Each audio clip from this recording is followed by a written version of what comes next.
श्री कृष्ण कहते हैं कि हम सभी के जीवन में रिश्ते बेहद महत्वपूर्ण होते हैं। कुछ रिश्ते हमें जन्म से ही मिले होते हैं और कुछ रिश्ते हम खुद बनाते हैं।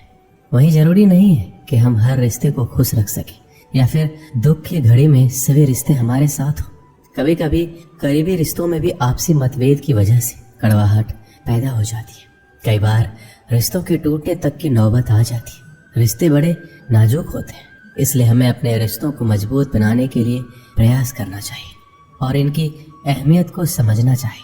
कुछ रिश्ते जीवन भर के लिए होते हैं एवं हमारे जीवन के हर सुख दुख में हमारे साथ खड़े होते हैं। वहीं कुछ रिश्ते ऐसे होते हैं जिनसे हम भावनात्मक रूप से जुड़े होते हैं और जिनके होने से ही हर मुश्किल और चुनौती का मुकाबला करने की हिम्मत आती है और आगे बढ़ने का प्रोत्साहन मिलता है। रिश्ते हमारे जीवन चक्र को आसान और सफल बनाने में हमारी मदद करते हैं, इसलिए हम सभी को पूरी ईमानदारी और सच्चाई के साथ अपने जीवन के हर रिश्ते को निभाना चाहिए। चाहे वह माँ बाप का रिश्ता हो, पति पत्नी का रिश्ता हो, भाई बहन का रिश्ता हो या फिर दोस्ती का रिश्ता ही क्यों ना हो, हमें सदैव इन रिश्तों का सम्मान करना चाहिए, इनकी अहमियत समझनी चाहिए एवं अपने रिश्तों को मजबूत बनाने के लिए प्रयास करते रहना चाहिए। हम सभी हर रिश्ते से किसी न किसी तरीके से भावनात्मक तरीके से जुड़े होते हैं। वहीं कई बार रिश्तों में सही गलत की पहचान कर पाना भी मुश्किल होता है। अच्छे बुरे के चक्कर में हम इनमें उलझते ही चले जाते हैं और रिश्ते बिगड़ जाते हैं, जिनकी वजह से इंसान बुरी तरह टूट जाते हैं। कई बार तो लोग रिश्ते टूटने की वजह से डिप्रेशन तक का शिकार हो जाते हैं। इसलिए ऐसी नौबत ना आए, हमें वक्त रहते रिश्तों की कद्र करनी सीखनी चाहिए।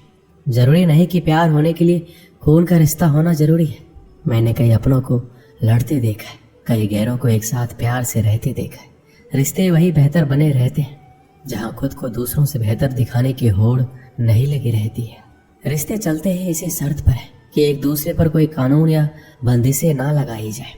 रिश्तों में मतभेद तो होते रहते हैं, पर रिश्ते वहाँ टूट जाते हैं जहाँ मनभेद हो जाते हैं। जो बुरे वक्त में मददगार नहीं बन सकते, वह सच्चे रिश्तेदार कभी नहीं बन सकते।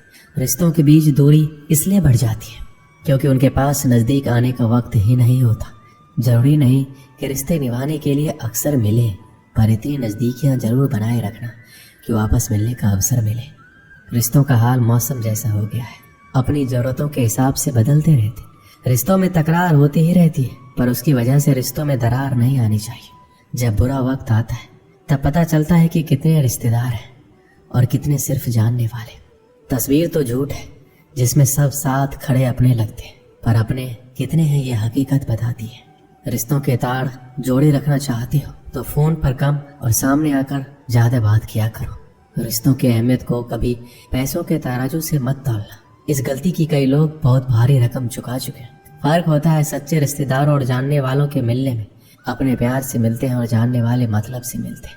जब भी मिलो किसी अपने से तो प्यार से मिलना। वक्त का कोई भरोसा नहीं, क्या पता ये तुम्हारी आखिरी मुलाकात हो। गैर सा रिश्ता तो कभी कभी अपने भी नहीं निभाते। जो इंसानियत समझ लेते हैं उन्हें रिश्तों की अहमियत समझने में मुश्किल नहीं होती। जो एक दूसरे के मन का भार मिलकर उठाते हैं वही सच्चे रिश्तेदार होते हैं। माँ बाप का अपनापन भी अलग ही होता है। वो अपने बच्चों के बारे में सोचते सोचते अपने बारे में सोचना ही छोड़ देते। अगर हर व्यक्ति अपना व्यवहार सही कर ले तो काफी कम होगा कि उसे रिश्तेदार गले लगा ले। रिश्तों का अर्थ है दो व्यक्ति जो एक दूसरे की मदद करें, ना कि अपना मतलब निकाल कर मतलबी बन जाए। घर पैसों से चलता है पर एक कुल रिश्तों से चलता है। हर बार साबित करने की कोशिश में आप कुछ साबित नहीं कर पाएंगे। कभी कभी कुछ कहने से चुप रहना ही बेहतर है। रिश्ते खत्म करने से मुश्किलें खत्म नहीं होगी, शायद दोनों साथ रहेंगे तो मुश्किलें भी आसान हो जाएंगी। रिश्ते वही अच्छे होते हैं जहाँ दोनों को कहने का बराबर हक मिले। आज रिश्तों की हकीकत ये हो गई है कि सारे रिश्ते झूठे हो गए हैं। आजकल मदद भी रिश्तों में इसलिए ही होती है कि अगर कभी लड़ाई हुई तो एहसान गिना सके। रिश्ते वही है, बस मायने बदल गए हैं। अब हाथ मिलते हैं पर दिल नहीं मिलते। आज के इस दौर में घर में रहने वाले बहुत होते हैं पर साथ देने वाला कोई नहीं होता। श्री कृष्ण कहते हैं जिंदगी में कभी कभी ऐसा वक्त भी आता है जब इंसान अंदर से टूट जाता है, अंदर से मर सा जाता है। ऐसा लगता है सारी परेशानियां मेरी जिंदगी में ही क्यों है।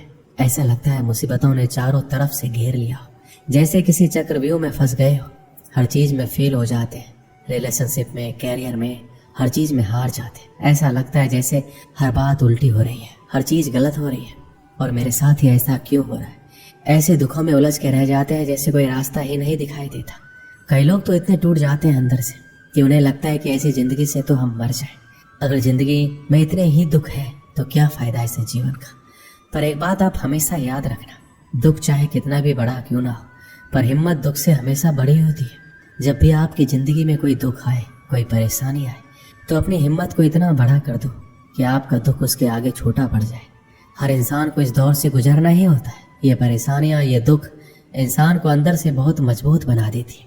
जिंदगी में कभी आपके सामने कोई दरवाजा बंद हो जाए तो समझ लेना अब कोई बड़ा दरवाजा खुलने वाला है। जब कोई रिश्ता टूटता है या दिल टूटता है तो लोग उस दर्द को सह नहीं पाते, और जब कुछ वक्त गुजर जाता है तो कहते हैं अच्छा हुआ वो रिश्ता मेरी जिंदगी से चला गया। अगर उस रिश्ते में हम रहते तो हमारी जिंदगी खराब हो जाती। कई बार कुछ चीजें हमारी जिंदगी में ऐसी ही होती है, हमें लगता है हमारे साथ ऐसा क्यों हो रहा है। आगे चल के वो चीजें हमारे बेहतर भविष्य की ओर लेकर आती है। बहुत समय पहले की बात है, एक प्रसिद्ध ऋषि गुरुकुल में बालकों को शिक्षा प्रदान किया करते थे। उनके गुरुकुल में अनेक राज्यों के राजकुमारों के साथ साधारण परिवार के बालक भी शिक्षा प्राप्त करते थे। उस दिन वर्षों से शिक्षा प्राप्त कर रहे शिष्यों की शिक्षा पूर्ण हो रही थी और सभी बड़े ही उत्साह से अपने घर लौटने की तैयारी में थे। जाने के पूर्व ऋषिवर ने सभी शिष्यों को अपने पास बुलाया। सभी शिष्य उनके समक्ष आकर एकत्रित हो गए। ऋषिवर सभी शिष्यों को संबोधित करते हुए बोले, प्रिय शिष्यों, आज आपका इस गुरुकुल में अंतिम दिन है। मेरी इच्छा है कि यहाँ से प्रस्थान करने के पूर्व आप सब एक दौड़ में सम्मिलित हो। ये एक बाधा दौड़ है जिसमें आपको विभिन्न प्रकार की बाधाओं का सामना करना होगा। आपको कहीं कूदना होगा, कहीं पानी में दौड़ना होगा। सारी बाधाओं को पार करने के उपरांत अंत में आपको एक अंधेरी सुरंग मिलेगी जो आपकी अंतिम बाधा होगी। उस सुरंग को पार करने के उपरांत ही आपकी दौड़ पूर्ण होगी। तो क्या आप इस दौड़ में सम्मिलित होने के लिए तैयार हैं? सभी शिष्य एक स्वर में बोले, हम तैयार हैं। दौड़ प्रारंभ हुई। सभी तेजी से भागने लगे। समस्त बाधाओं को पार करने के उपरांत वो अंत में सुरंग में पहुंचे। सुरंग में बहुत अंधेरा था। जब शिष्यों ने सुरंग में भागना प्रारंभ किया तो पाया कि उसमें जगह जगह नुकीले पत्थर पड़े हुए हैं। वह पत्थर उनके पांव में चुभने लगे। उन्हें असहनीय पीड़ा होने लगी। लेकिन जैसे तैसे दौड़ समाप्त कर वो सब वापस रिसीवर के पास पहुंच गए। रिसीवर ने उनसे सवाल किया, शिष्यों, आप सब में से कुछ लोगों ने दौड़ पूरी करने में अधिक समय लिया, कुछ ने कम, भला ऐसा क्यों? उत्तर में एक शिष्य बोला, गुरुवर, हम सभी साथ साथ ही दौड़ रहे थे, लेकिन सुरंग में पहुंचने के बाद स्थिति बदल गई। कुछ लोग दूसरों को धक्का देकर आगे निकलने में लगे हुए थे, तो कुछ लोग संभल संभल कर आगे बढ़ रहे थे। कुछ तो ऐसे भी थे जो मार्ग में पड़े पत्थरों को उठाकर अपनी जेब में रख रहे थे ताकि बाद में आने वाले को कोई पीड़ा ना सहनी पड़े। इसलिए सबने अलग अलग समय पर दौड़ पूरी की। पूरा वृत्तांत सुनने के उपरांत रिसीवर ने आदेश दिया, ठीक है, अब वो लोग सामने आए जिन्होंने मार्ग में से पत्थर उठाए हैं और वो पत्थर मुझे दिखाए। आदेश सुनने के बाद कुछ शिष्य सामने आए और अपनी जेबों से पत्थर निकालने लगे, लेकिन उन्होंने देखा कि जिसे वो पत्थर समझ रहे थे वास्तव में वो बहुमूल्य हीरे थे। सभी आश्चर्यचकित होकर रिसीवर की ओर देखने लगे। मैं जानता हूँ कि आप लोग इन हीरों को देखकर अचरज में पड़ गए हैं, रिसीवर बोले। इन हीरों को मैंने ही सुरंग में डाला था। ये हीरे उन शिष्यों को मेरा पुरस्कार है जिन्होंने दूसरों के बारे में सोचा। शिष्यों, यह दौड़ जीवन की भागम भाग को दर्शाती है, जहाँ हर कोई कुछ न कुछ पाने के लिए भाग रहा है, किंतु अंत में समृद्ध वही होता है जो इस भागम भाग में भी दूसरों के बारे में सोचता है और उनका भला करता है। अतः जाते जाते ये बात गांठ बांध ले कि जीवन में सफलता की इमारत खड़ी करते समय उसमें परोपकार के ईंट लगाना ना भूले। अंततः वही आपकी सबसे अनमोल जमा पूंजी होगी। दोस्तों, इस वीडियो में बस इतना ही। मिलते हैं अगली वीडियो में। अपना ख्याल रखिएगा। जय श्री कृष्ण।